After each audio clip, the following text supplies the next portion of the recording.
All right, so we're looking at the November 1st practice here.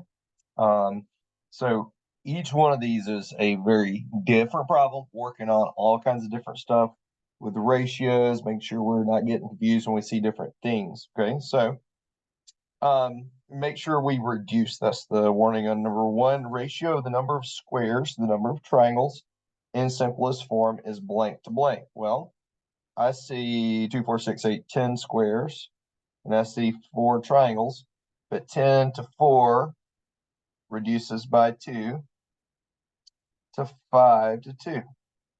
So that's going to be 5 to 2. The number of triangles that need to be added to the number of squares to make it a 1-to-1 ratio. Well, there's already 10 squares, so we need 10 triangles. So that means we need to get from 4 to 10, which means we need to add 4 plus 6 is 10. That's all it's asking.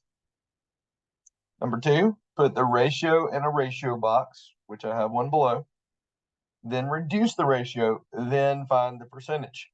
Okay, so went ahead and put for you. You have shaded out of total. So I see 3 shaded ones. Now the shaded ones are included in the total, and there's 12 total. Now we can reduce that to make this easier so we don't have to do long division. Now remember, you could do like this, get yourself a decimal and make that a percent. That works. Okay, you can do it that way. But on this one, I'm asking you to do it this way. So we got 1/4. Remember that percents are always out of 100. That's the key. That's times 25. What you do to the bottom, you do to the top. So that's 25 out of 100, or 25% that are shaded. All right. Number three, on this question, we need to check for the unit rates for each month. So this one's actually a little more work, all right? So it's not super hard, it's just a little more work. So for example, on May, it says that she bought 2 pounds of grapes for 5.40. Okay, so that's divided by 2, right? Show what you divided by to get to these unit rates. And so 2 goes into 5.40. You just got to do the long division here. All right, so that's going to be $2.70 a pound. All right, I'm not going to show the long division on each of them. I'll show it on like one of them. All right, if you need more help with long division, come to me at target time. All right, so January, we got dollars per pound. By the way, pound is LB, is the way it's usually put. So 7.40 for 2 pounds. All right, so we divide that by 2, and we get down to 1 pound. Do the same on the top we did on the bottom. And 2 into 7.40, 2 times 3 is 6. Bring the decimal straight up. 2 times 7 is 14. And that's not done because we got to use the 0. 2 goes into 0. 0 times. So that's $3.70 per pound. All right. February, we have dollars per pound. We have 10.80. All right, over 4. So we divide that by 4. Divide that by 4. So we need to do 4 into 1080. Bring the decimal straight up. 4 times 2 is 8. 4 goes in 28 7 times. And 4 goes into 0 0 times. All right. So that is also 270 per pound. Okay, which is our answer. All right, it's going to be February. However, I want you to show me the rest of them anyway. All right, so that's this one. All right, so March, we got 5 for 1165. 1165 for 5 pounds, divided by 5, divided by 5.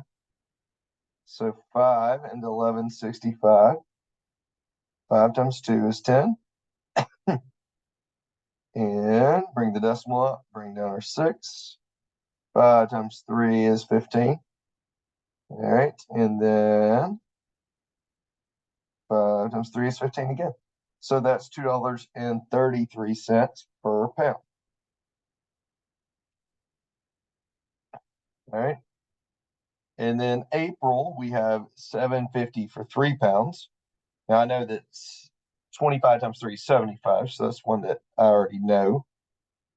So it's 750 for 3 pounds. Okay. So you kind of think about that as quarters in our money system, right? 75 cents is 3 quarters, right? So 25. So, but then this is $2.50 a pound. Again, you can do that division over there, like I did on the other ones, right? But the answer is February because it's the same price as May.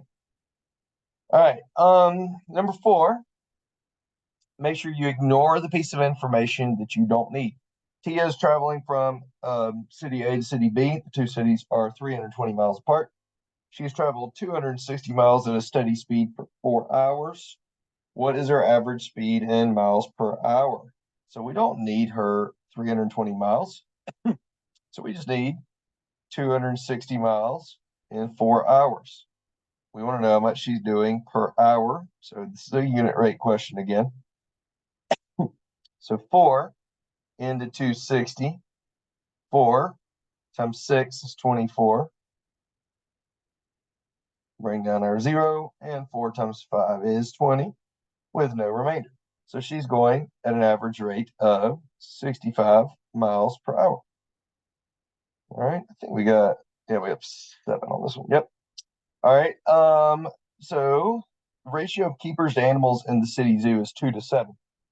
And the table shows the current number of animals and keepers in the zoo. If 21 more animals are added, how many total keepers are needed to maintain the ratio of keepers to animals? So basically, we're saying that they want to keep it at 2 to 7. Okay. Now, they're going to add 21 more animals. So we're going to do like plus 21 right here. Is what it's saying. So that's going to give us 63 animals. All right. And they want to know basically how many keepers they need at this point. And we need to keep it at a 2 to 7 ratio. So you can do this a few different ways. You could try each one of those over 63 and reduce it and see if it reduces to 2 to 7, because that would be checking for equivalent ratios. Or alternately, I want to set it up like this because I think I see them better like this. If you see it fine like that, you can probably do it where it is right there. I like seeing it this way better personally. All right, so there's 63 animals we're going to have now. And that's going to be times 9. So if we do times 9 on the top, it's going to be 18 keepers. So if you had written the 2 to 7 on this chart, then you could have done it the vertical way there too. All right, would have been fine. So 18 keepers. All right. Select the correct ratios. Liz created the table to show the ratio of red to green pencils in her box. Identify the ratios that are equivalent to the ratio of red to green pencils in her, I think it should say in her box. Okay, so what I would do first is find the reduced ratio. Okay, so this is going to reduce to, so if like 2 to 6 is going to reduce to 1 to 3. You can check it. 4 to 12 is 1 to 3. 6 to 18 is 1 to 3. All of them are times 3. So just show you how you could check for that, right? So we have 8 to 24 divided by 8 divided by 8. It's going to give you 1 to 3. Okay, so that already shows you that one. And now you just need to see which other one fits with that. Well, this one's not 1 to 3. That one's 1 to 5. This one's 1 to 3.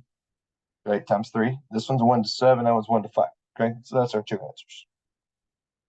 All right, and then number 7, Tom gets $12 off a box of chocolates that had an original price of $48. What percent is the discount? All right, so his discount is $12 off. Original price was $48. All right, now, the first thing we could do is we could reduce this ratio because 12 to 48, to get that to a percent, remember you could do this right here and divide and make it a decimal, and then take the decimal and move it over to make a percent. You could do that. I would rather not, but if you need to do it that way, you can do the long division. That's cool. All right. But I'm going to reduce because I think it makes my life easier. So I'm going to simplify my ratio by 12. So that's going to give me 1 to 4. Now, percents are always out of 100. So reducing ratios is a super big key. Knowing that unit rates are over 1 is a big key. Knowing that any number divided by itself is 1 is key, and that, you can scale up by multiplying 1 times something, then do the same on the top. So 4 times 25 is 100. So 1 times 25 is 25. So he saved 25% was his discount. All right. So that is your 11-1 practice.